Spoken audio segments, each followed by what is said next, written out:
You don't need to document everything.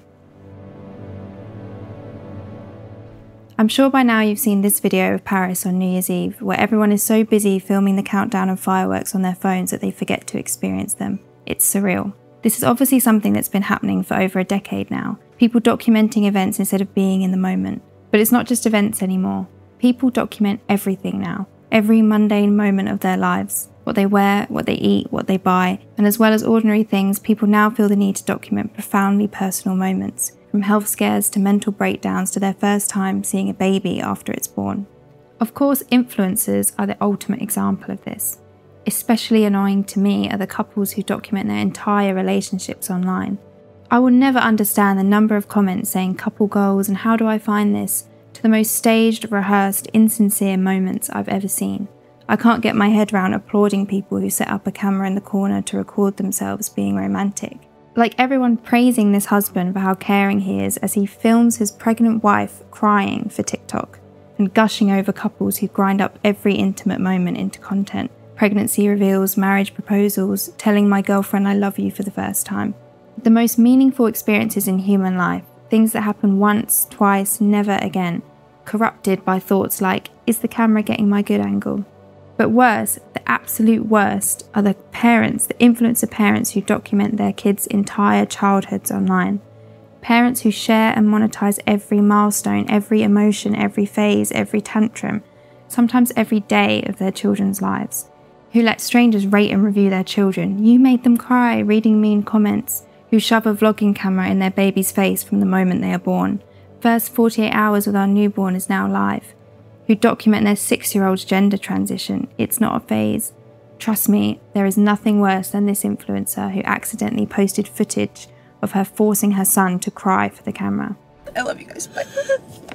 Come here. Come closer for the video. Come closer. Come closer. Act like you're crying. Really quick. I am crying. Go like this. No, Mom, I'm actually seriously crying. No, I know, but go like this for the video. Look at me. Look at me. I'm actually crying. I know. Look at me. Look at me. Okay. It's okay. It's okay. It's over. It's over. It's over. Influencers are of course the most extreme examples, but this impulse is so ingrained in everyone now. This pressure to post everything. And I think it's a massive cause of anxiety for Gen Z. There's a sense now that something didn't happen if you don't share it. There are young people who wouldn't understand going to an event, travelling somewhere, being in a relationship if they couldn't post about it. They would not see the point. They simply cannot conceive of a life that exists without an audience consuming it. Like, for example, the popular belief now that if your boyfriend doesn't post photos of you, he's cheating or doesn't really love you. Or it's a red flag if you meet someone and they aren't on social media. Just me who thinks that's a major green flag. And we're so addicted and used to reflexively recording everything that we end up excusing the weirdest behaviour.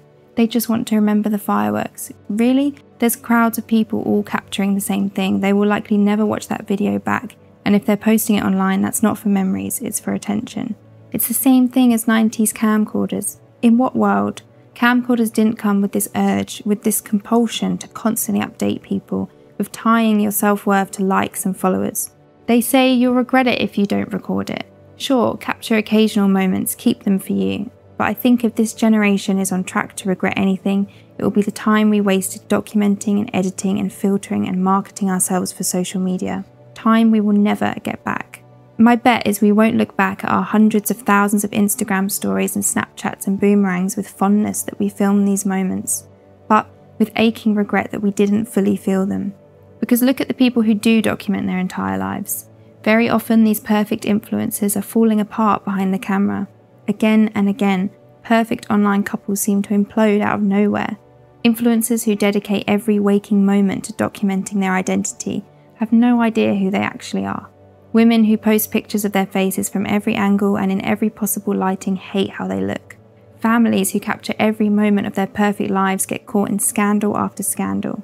And still we keep falling for it. The illusion, the performance, the front. Almost 70% of Gen Z say social media makes them feel stressed, anxious and depressed. Over half want to be influencers. What's happening here? We so easily forget the emotional cost of sharing everything. We so easily forget that those who do are compensating. Which is why I really resent this assumption that people who don't post on social media are insecure or unhappy or hiding something. Often it's the opposite.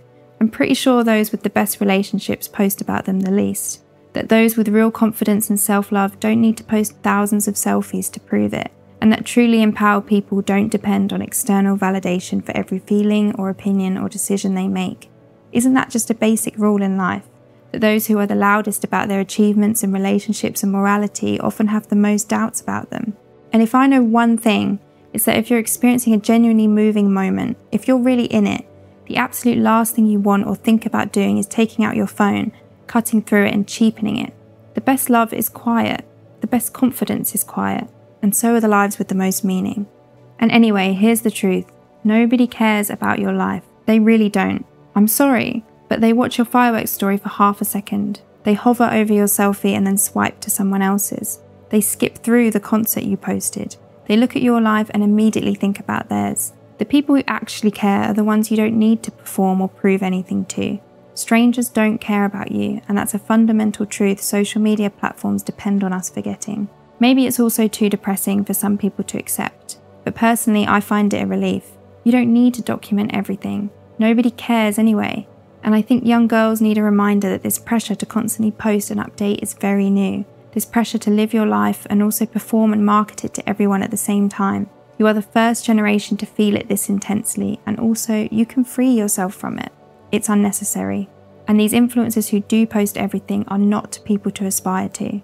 If they influence you of anything, it should be not to copy their deranged behaviour and document your entire life online. You don't want to be anything like people who bring ring lights to hospital to give birth, who turn their father's funeral into a photo shoot, #PTSD, who hold their newborn baby with one hand and scroll through their Instagram likes with the other. Don't start heading in that direction, because there's no life there. These people have traded privacy and sometimes their own human decency for an existence designed entirely for strangers. Their lives are often superficial and empty in exchange. Aspire to be different. Aspire to be someone who gets so caught up in the moment they forget to share it, who protects their personal life while everyone else hands theirs over so freely, who can see the value in a moment without needing strangers to validate it for them. Be someone rare. It's a cruel trick of modern life to convince us that everyone cares what we're doing all the time, that everyone is deeply invested in how we live and how we identify and how we feel. Seriously believing that is enough to make anyone mentally ill. And looking at famous influencers with fans who are that invested, I wouldn't wish it on anyone. So put the camera down. Don't document everything. Stop selling your life off so cheaply to strangers. Keep some things sacred. Let some memories fade and look back at them through fuzzy nostalgia instead of the cheap glare of an iPhone camera roll. Enjoy the fireworks. A couple of quick things before you go. This video is a recording of a viral article I wrote on my Substack. Click the link in the description to read more of my work there.